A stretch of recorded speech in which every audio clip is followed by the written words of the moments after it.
Question ఒకటి అడుగుతారు, answer ఒకటి రాస్తారు. అసలు అవసరం లేదు కదా అలా రాయడానికి.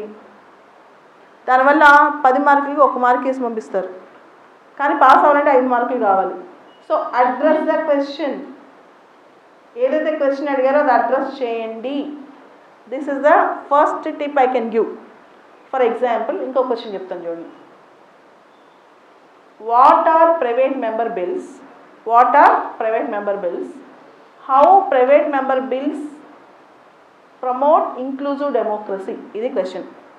ప్రైవేట్ మెంబర్ బిల్స్ అనగానేంటి? ప్రైవేట్ మెంబర్ బిల్స్ వల్ల సమ్మిళిత ప్రజాస్వామ్యం ఎలా వృద్ధి చెందుతుంది? ఇది క్వశ్చన్. నేను జనరల్ ఆన్సర్ పిల్లలు స్టూడెంట్స్ సడన్గా రాసే ఆన్సర్ చెప్తాను.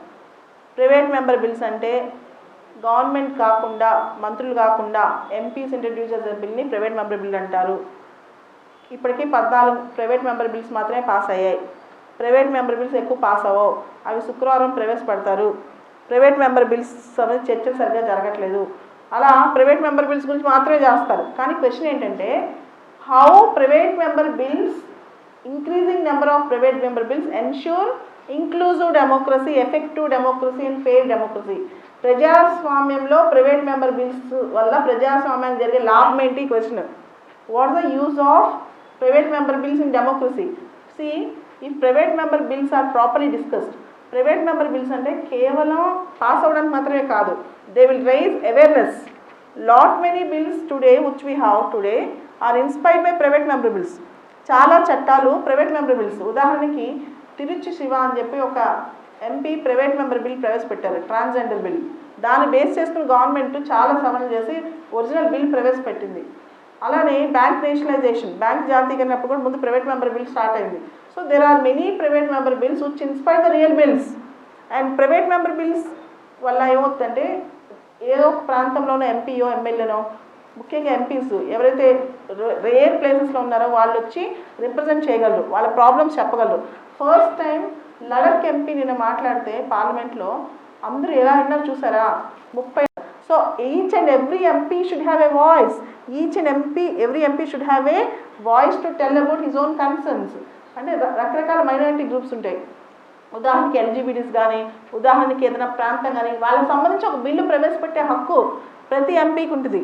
So in a fruitful and inclusive democracy where every reason is important, every single person is important. So private member bill should be encouraged in democracy. ఇది answer దానికి. James Mill అని ఒక ఆయన అంటారు, if all mankind -1 have single opinion, the single person have different opinion, there is no point in suppressing the single person. If that single person would have been in power would have suppressed all the mankind. ప్రపంచంలో 99 మందికి ఒక opinion ఉండి ఒక్కడికి ఒక opinion ఉన్నా ఆ ఒక్కడిని కూడా మనం ప్రొటెక్ట్ చేయాలి. అదే డెమోక్రసీ అంటే. అదే డెమోక్రసీ అంటే. అది ఏం చేయాలి answer. So how effective your answer should be. ఇది చాలా ఇంపార్టెంట్, చాలా చాలా ఇంపార్టెంట్. అలానే వన్ మోర్ క్వశ్చన్, ఇంకొక క్వశ్చన్ తీసుకుందాం. అస్సాంలో ఎన్ఆర్సీ జరుగుతుంది, నేషనల్ రిజిస్ట్రీ ఆఫ్ సిటిజన్స్. అలానే నాగాలాండ్లో RIIN, registry for indigenous inhabitants of Nagaland, registered for indigenous inhabitants of Nagaland. ఈ రెండింటికి తేడా ఏంటి? డైరెక్ట్ క్వశ్చన్ కదా. ఈ రెండింటికి తేడా ఏంటి? మనం ఏం చేయాలి? ఎగ్జాక్ట్గా తేడా రాయాలి. ఎగ్జాక్ట్గా అస్సాంలో ఎన్ఆర్సీకి, నాగాలాండ్లో RIINకి తేడా ఎగ్జాక్ట్గా రాయాలి. ఎలా రాయాలంటే అస్సాంలో ఎన్ఆర్సీకి సంబంధించి సిటిజన్షిప్ రైట్, పౌరసత్వపు హక్కు, 40 లక్షల మందిని ఇల్లీగల్ ఇమిగ్రెంట్స్ భారతదేశంతో సంబంధం లేదని చెప్పారు ఎన్ఆర్సీలో. This is all about citizenship right, India citizenship right. కానీ నాగాలాండ్లో జరిగే RIIN అది కాదు. It is about local Nagas, inhabitants. Local inhabitants ఎవరు, కాని వాళ్ళు ఎవరు. సో RIINలో తేల్చేది సిటిజన్షిప్ హక్కు కాదు. They are not going to decide citizenship right. They are going to decide who are the local inhabitants of Nagaland. Local tribes ఎవరు, non tribes ఎవరు, ఇవన్నీ కనిపెట్టడానికి ఒకటి. రెండోది, నాగాస్లోనే అస్సాం నుంచి నాగాలాండ్ వచ్చిన వాళ్ళు ఉంటారు, మణిపూర్ నుంచి నాగాలాండ్ వచ్చిన వాళ్ళు ఉంటారు, లోకల్గా ఉన్న వాళ్ళు ఉంటారు. 1963లో నాగాలాండ్ ఫామ్ అవ్వక ముందు వచ్చిన వాళ్ళు ఎవరు, తర్వాత వచ్చిన వాళ్ళు ఎవరు. సో అస్సాంకి నాగాలాండ్ విషయానికి చాలా తేడా ఉంది. ఎగ్జాక్ట్గా చూడండి, అస్సాంలో సిటిజన్సా నాన్ సిటిజన్సా, భారతదేశ పౌరులా కాదా? కానీ నాగాలాండ్లో ఆ తెగకు ఆ ప్రాంతానికి చెందిన వాళ్ళ కాదా? నాగాలాండ్లో జరిగే RIIN ప్రాంతీయతను నిర్దేశించడానికే, పౌరసత్వాన్ని నిర్దేశించడానికి కాదు. It is about the inhabitants of local tribe, inhabitations, ఈ విషయాలు. నాట్ అబౌట్ సిటిజన్షిప్, పౌరసత్వం కాదనమాట. అండ్ నాగాలాండ్లో లేకపోవడం వల్ల దాని రిజిస్టర్లో రాకపోతే నష్టాలు ఉంటాయి. ఏంటి? Government welfare schemes, land ownership rights, other rights in the local areas, ఇవి. కానీ అస్సాంలో అయితే పూర్తిగా ఫారినర్ ట్రిబ్యునల్స్కి వెళ్ళి పిటిషన్ పెట్టుకోవాలి. అవసరమైతే వాళ్ళందరినీ వేరే దేశాన్ని తరలించే అవకాశం ఉంటుంది అనమాట. So this is the difference between Assam and this. ఈ క్వశ్చన్ అడిగినప్పుడు ఇంటర్వ్యూలో కానీ, మెయిన్స్లో కానీ, ఫిలిమ్స్లో కానీ సరిగ్గా మనకు పూర్తిగా అర్థం చేసుకోకుండా అటు ఇటు బీటింగ్ అరౌండ్ ద బుష్ అంటాం. అటు అటు ఆన్సర్ వస్తే ఏం లాభం? Okay, this is a major issue. ఈ సెమినార్ కండక్ట్ చేయడానికి మేజర్ కంటెంట్ ఏంటంటే, నేను చాలా ఆన్సర్ షీట్లు చదువుతాను. ద ప్రాబ్లమ్ ఈజ్ ఒక్కొక్క క్వశ్చన్కి ఇంకో ఆన్సర్ వస్తుంది, దానివల్ల ఉపయోగం ఉండదు. ఎందుకు అలా రాస్తారంటే, చదివేటప్పుడు క్లారిటీగా చదవరు, సూక్ష్మంగా చదవరు, పిన్ పాయింట్ చదవరు. ఉదాహరణకి ప్రిమ్స్లో క్వశ్చన్ వచ్చింది, ఏమని? ICJ సంబంధించి కుల్భూషణ్ జాదవ్ ఇష్యూ జరుగుతుంది, దానిలో ఏ కన్వెన్షన్ దీనిలో ఎక్కువ ప్రస్తావనకు వచ్చింది అని. కింద 4 ఉంటాయి. నీట్గా చదవకపోతే ఏం గుర్తుంటుంది? Vienna convention on consular relations, Vienna convention on consular relations, ఇది convention. Okay, so like that there are various things which you need to understand properly. For example, 370-35A ఉన్నాయి, ఆర్టికల్ 370-35A. క్వశ్చన్ ఏమడుగుతాడంటే, what are the impacts of repealing of 370 and 35A అంటాడు. మనం ఏం రాస్తాం? Article 370 grant special status to Jammu Kashmir. Article 370 makes only the residents of this Jammu Kashmir can have many privileges over it, they can have their own constitution, they have. అది కాదు కదా అడిగింది question ఏమడిగాడు? What are the effects, positives and challenges, what are the effects. అలానే ఇంకొక question, KCR గారు పొద్దాక concurrent list ఎత్తేయాలి అంటున్నారు. KCR స్పీచ్లో concurrent list ఎత్తేయాలి అంటున్నారు. ఎందుకు? చాలామంది స్టేట్ సీఎంస్ కాంకరెంట్ లిస్ట్ మాకు వద్దంటే వద్దంటున్నారు, దానికి కారణం ఏంటి అని క్వశ్చన్ అడిగాడు అనుకోండి. ఇప్పుడు 7th షెడ్యూల్తో స్టార్ట్ చేయాలి answer. 7th schedule have 3 lists: union list, state list, concurrent list. In our constitution there is 7th schedule. In the 7th schedule there are 3 lists: union list, state list, concurrent list. In the 3 lists, now many of the items in the state list are shifting into concurrent list. State list లో ఉన్న రకరకాల అంశాలని concurrent లిస్ట్లోకి మార్చేస్తున్నారు. Indira Gandhi by 42nd Amendment 1976 have sent many of the important items in the state list into concurrent list. Why center is interested in expanding concurrent list means center can also make a law in the concurrent list along with the states. In the concurrent list both center and state make the law. అంటే ఉమ్మడి జాబితాలో కేంద్రము రాష్ట్రాలు రెండు కూడా చట్టాలు చేయొచ్చు. రాష్ట్ర జాబితాలోని కేంద్రం ఉమ్మడి జాబితాలోకి మార్చేస్తుంది, రాష్ట్ర జాబితాలోని కూడా కేంద్రం ఉమ్మడి జాబితాలోకి మార్చేస్తుంది. ఎందుకంటే తనకి కూడా చట్టాలు చేసే పౌరుంది కాబట్టి. ఆర్టికల్ 254 ప్రకారం ఉమ్మడి జాబితాలో కేంద్రము రాష్ట్రాలు ఒకే అంశం మీద చట్టం చేస్తే కేంద్రం చేసిన చట్టమే ఫస్ట్ ప్రివేల్ అవుతుంది. ఓకే, సో తన పవర్ పెంచుకోవడానికి ఇలా చేస్తుంది. ఇది ఇంపార్టెంట్, ఇది అనమాట సింపుల్ థింగ్. అందుకని రాష్ట్రాలు ఏమంటున్నాయంటే, ఏది స్టేట్ లిస్టో ఏది యూనియన్ లిస్టో చెప్పండి. సెంట్రల్ పరిధి ఏంటో స్టేట్ పరిధి ఏంటో, కాంకరెంట్ పరిధి సెంటర్ విపరీతంగా చట్టాలు చేస్తే మా వల్ల కాదు అని అంటున్నారు అనమాట. ఈ విషయం మీరు క్లిస్టర్ క్లియర్గా రాయగలగాల, చెప్పగలగాల. Okay, so there are various questions. అంతెందుకు, simple question, fundamental rights are not absolute, there can be reasonable restrictions. Why? ప్రాథమిక హక్కులు అపరిమితమైనవి కావు. ప్రాథమిక హక్కుల్లో కొన్ని రిస్ట్రిక్షన్స్ పెట్టవచ్చు. There can be reasonable restrictions, కొన్ని పరిమితులు విధించవచ్చు. వై? క్వశ్చన్కి we have 6 fundamental rights: right to equality, right to freedom, right against exploitation, right to freedom of religion, cultural and education rights, right to constitutional remedies. Fundamental rights are very important for humans. ఇది కాదు answer. Answer ఏంటంటే, fundamental rights there should be limitations because your freedom ends where the tip of my nose starts. If absolute rights are given, everybody's right will be violated. Absolute rights, absolute and uncontrolled rights are ruinous to the society. Absolute and uncontrolled rights are ruinous to the society. So rights should be limited. So there are reasonable restrictions for the fundamental rights like sovereignty, integrity. For example, freedom of speech and expression. You cannot speak against the country. You should not speak seditious things, or you should not disturb public order. Or freedom of religion. In the name of religion, you should not create nuisance. So there are restrictions. అని examples ఇచ్చుకుంటూ రాయాలి. Freedom అంటే మనకున్న ప్రాథమిక హక్కులు పరిమితమైనవే. ఎందుకంటే అందరికీ అపరిమితమైన హక్కులు ఇస్తే ఏ ఒక్కరి హక్కులు ఉపయోగపడవు, ఎవరికి ఉపయోగపడవు, అందరి హక్కులు ఉల్లంఘించబడతాయి. కాబట్టి దేర్ షుడ్ బి రిస్ట్రిక్షన్స్ అని చెప్పి ఎగ్జాంపుల్స్ రాయాలి. భావ వ్యక్తీకరణ హక్కు ఉందనుకో, నీకు భావాలు వ్యక్తీకరించే హక్కు ఉంది, కానీ దేశానికి వ్యతిరేకంగా భావాలు వ్యక్తీకరించే హక్కు లేదు. అదేవిధంగా నీకు మత స్వాతంత్ర హక్కు ఉంది, కాకపోతే మత స్వాతంత్ర హక్కుతో పబ్లిక్ ఆర్డర్ని డిస్టర్బ్ చేసి న్యూసెన్స్ చేసే హక్కు లేదు అని ఎగ్జాంపుల్స్ రాసి ఎండ్ చేయాలి. ఓకే, సో ఇలా ఎఫెక్టివ్గా ఆన్సర్స్ రాయాలంటే ఏం చేయాలి అనేది క్వశ్చన్. మెయిన్స్లో మిమ్మల్ని అద్భుతంగా ఒక పర్ఫెక్ట్ ఆన్సర్ ఎక్స్పెక్ట్ చేయరు. క్వశ్చన్కి 100 పదాల్లో 150 పదాల్లో ఆన్సర్ ఎక్స్పెక్ట్ చేస్తారు. ఒక క్వశ్చన్కి 100 పదాల్లో 150 పదాల్లో ఎక్స్పెక్ట్ చేస్తారు. ఆ 100-150 పదాలు రాయాలంటే ఏం చేయాలి? ఒక చిన్న టిప్ చెప్తాను, పాటించండి. న్యూస్ పేపర్ తీసుకోండి, రోజు డైలీ న్యూస్ పేపర్ తీసుకోండి. తెలుగు మీడియం వాళ్ళు తెలుగు, ఇంగ్లీష్ మీడియం వాళ్ళు ఇంగ్లీష్. న్యూస్ పేపర్లో ఒక 4 ఆర్టికల్స్ కనీసం ఇంపార్టెంట్ ఉంటాయి. Editorial, lead article. ఇప్పుడు తెలుగు మీడియం వాళ్ళైతే ఈనాడు, ఆంధ్రజ్యోతి, సాక్షి, నమస్తే తెలంగాణ ఇలాంటి ఆర్టికల్స్లో ఎడిటోరియల్, లీడ్ ఆర్టికల్ ఇవన్నీ ఉంటాయి. పొలిటికల్ న్యూస్ కాకుండా అలానే ఇంగ్లీష్ వాళ్ళు హిందూ పేపర్ తీసుకోండి, లేదా ఇండియన్ ఎక్స్ప్రెస్ పేపర్ తీసుకోండి. దానిలో ఎడిటోరియల్ పేజ్ ఓపెన్ చేయండి. ఆర్టికల్ వాళ్ళు ఏం రాస్తారు చదవండి, అర్థం చేసుకోండి. దాని మీద మీ భావన ఒక 150 పదాల్లో కుదించండి. అలా రోజుకి కనీసం 3-4 ఆన్సర్లు రాయండి.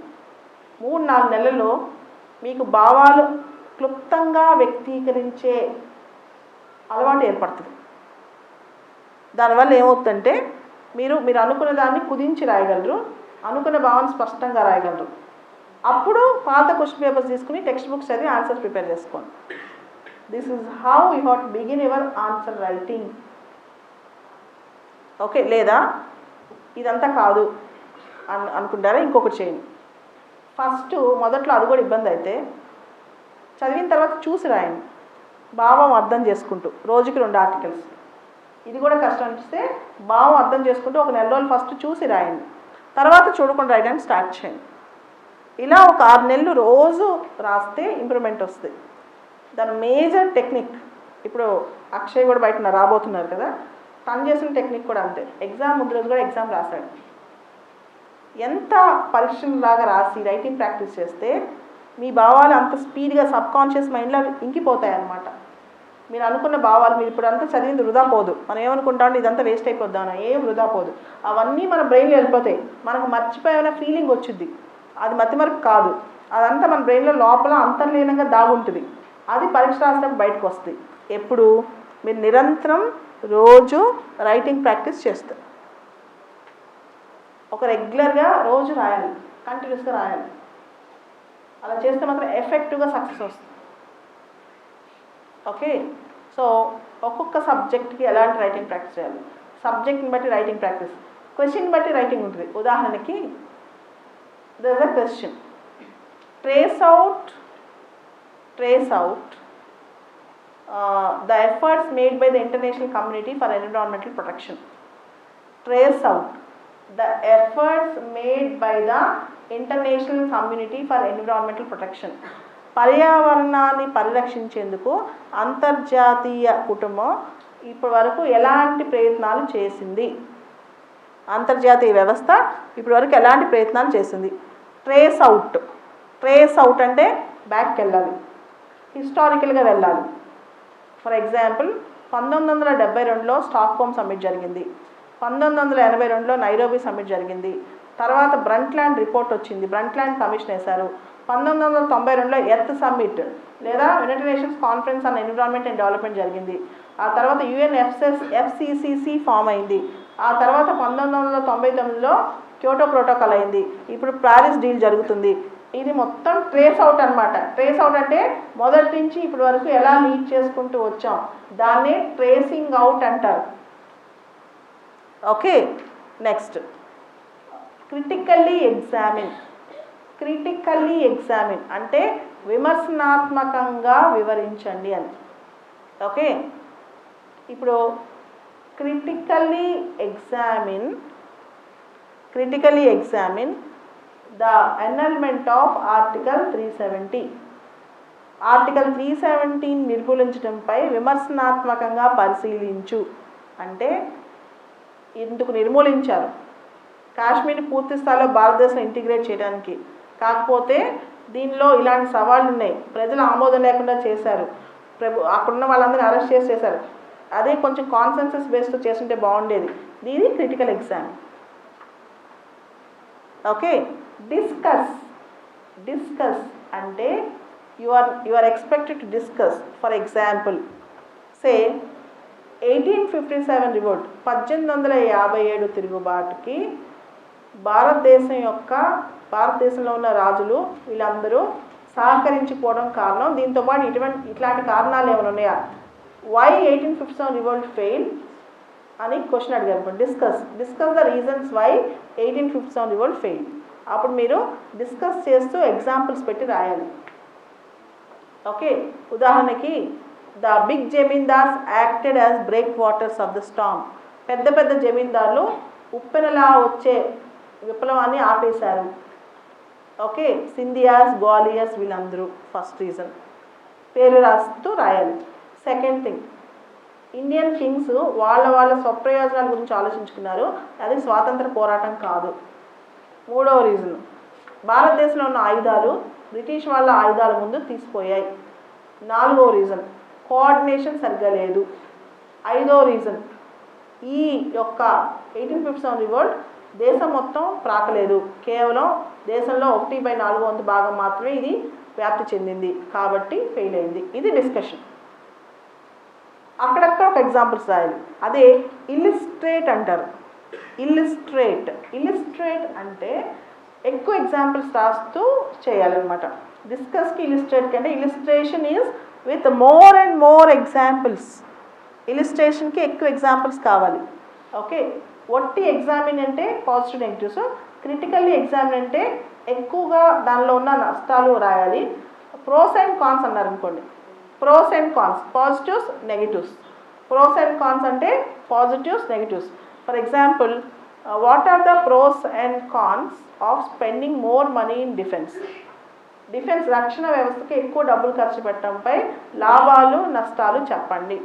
What are the pros? India will have a strong defence. We have two big neighbors, China and Pakistan, who are always in entanglement in India, over India. So we are going to suppress it. So ఇవన్నీ positives. Negatives, spending on defense is like a white elephant. So defence మీద ఎక్కువ spend చేయడం అంటే అది కూర్చోబెట్టి పెట్టడమే, దాని బదులు వేరే పెట్టచ్చు. అండ్ సోఫిస్టికేషన్ అవ్వట్లేదు మనకి. The money which we're spending on defence mostly is going for defence purchases from outside. Why don't India do it indigenously? So ఇవి pros and cons. So first is critically examine, discuss, examine అంటే without much criticism, positives and negatives, and you need to give somebody's opinion also. For example, an expert opinion ante avi kuda write. And illustrate ante with examples. Pros and cons ante positive negatives. Pros and cons ante positives and negatives. Compare and contrast ante చాలా మంది comparing contrast చేయమంటే only contrast చేస్తారు. ఉదాహరణకి గాంధీకి Subhash చంద్రబోస్కి compare and contrast అంటే సుభాష్ చంద్రబోస్ విప్లవవాది, గాంధీ అహింసావాది. గాంధీ గారు indigenous methods నమ్ముకున్నారు, సుభాష్ చంద్రబోస్ అందరినీ అడిగాడు, ఇవి రాస్తారు. కానీ కంపారిజన్ కూడా ఉంది. Both are patriots, both are men of action. So చాలామంది కంపేర్ కాంట్రాస్ట్లో కాంట్రాస్ట్ మీద ఎక్కువ దృష్టి పెట్టి కంపారిజన్ తగ్గిస్తారనమాట. సో దాన్ని కూడా చేయకూడదు, ఆ విషయం కూడా చేయకూడదు. సో క్వశ్చన్ని బట్టి ఆన్సర్ రాయాలి. రెండోది, ఇప్పుడు యూపీఎస్సీ క్వశ్చన్స్లో మేజర్ టెక్నిక్ ఏంటంటే క్వశ్చన్స్ త్రూ 2, 3, 4 సెంటెన్స్లు వస్తున్నాయి, 2, 3, 4 సెంటెన్సెస్ వస్తున్నాయి. ఒక సెంటెన్స్కి ఆన్సర్ రాస్తారు. క్వశ్చన్ పార్ట్స్ని అర్థం చేసుకోవాలి. 15 మార్కుల క్వశ్చన్ అనుకోండి, క్వశ్చన్లో 2 పార్ట్స్ ఉన్నాయి, సబ్మిటింగ్స్ పెట్టాలి. పెట్టి సో ఒక పార్ట్, నెక్స్ట్ పార్ట్. క్వశ్చన్లో కీవర్డ్స్ ఉంటాయి, క్వశ్చన్లో కొన్ని కీవర్డ్స్ ఉంటాయి అన్నమాట. For example, sustainable development is important in India. Explain the efforts of government of India towards sustainable development అన్నాడు. ఫస్ట్ మనం సస్టైనబుల్ డెవలప్మెంట్ ఈజ్ ఇంపార్టెంట్ అంటే వాట్ ఈజ్ సస్టైనబుల్ డెవలప్మెంట్, అది దాని గురించి ఒక ఫస్ట్ పారాగ్రాఫ్ అడ్రస్ చేయాలి. ఓకే, సో ఇట్లా క్వశ్చన్ని బట్టి క్వశ్చన్లో ఉన్న కీవర్డ్స్ అర్థం చేసుకుంటూ క్వశ్చన్ ఎన్ని భాగాలు ఉందో చూసి అన్ని భాగాలని అర్థం చేసుకుంటూ ఆన్సర్ రాయాలి. ఇది ఓవర్ నైట్ రేపు పొద్దునే రాదు. మన ఎవరి దగ్గర అల్లావుద్దీన్ అద్భుత దీపాలు లేవు. కానీ సాధనమైన పనులు సమకూరు ధరలోన. If you keep practising you will win over. మీరు కంటిన్యూస్గా ప్రాక్టీస్ చేస్తే మాత్రం అయిపోతుంది. ఓకే, అది 6 నెలలు పడుతుంది మినిమం. రైటింగ్ ప్రాక్టీస్లో ఒక 50% ఇంప్రూవ్మెంట్ రావాలంటే 6 నెలలు పడుతుంది. కానీ నేను చెప్పిన టిప్స్ అని చేయండి. ఫస్ట్ న్యూస్ పేపర్లో ఫస్ట్ బాగా కష్టమైతే చూసే రాయండి, ఒక నెల తర్వాత చూడకుండా రాయండి. కొంచెం పర్లేదు అనుకున్న వాళ్ళు చదివి చూడకుండా రాయడం మొదలెట్టండి. చూడకుండా ఫస్ట్ నెల మాత్రం ఎవరికి చూపించొద్దు, మీరు రాసినాయి వాళ్ళు భయపడి పారిపోతారు. ఓకే, ఫస్ట్ నెల మీరు ఈరోజు రాస్తారు కదా, రేపు మీరే చదవండి, మీకు అర్థమైంది. మళ్ళీ రీరైట్ చేయండి. దానికి చాలా టైం టేకింగ్, చాలా ఓపిక కావాలి, చాలా సమయం పడుతుంది, చాలా ఓపిక కావాలి. కానీ ఎవరికైతే అంత ఓపిక ఉందో వాళ్ళు విన్ అవుతారు. నా చరిత్రలో రైటింగ్ ప్రాక్టీస్ సరిగ్గా చేయకుండా సివిల్స్ పాస్ అయిన ఉదాహరణ లేదనమాట. ఇప్పుడు నా దగ్గరకు వచ్చిన దానిలో మాయలు మంత్రాలు ఏముండవు. ఓన్లీ రోజు కూర్చోబెట్టి 6ంటికి రాపిస్తాను, రాస్తే పాస్ అవుతారు అంతే.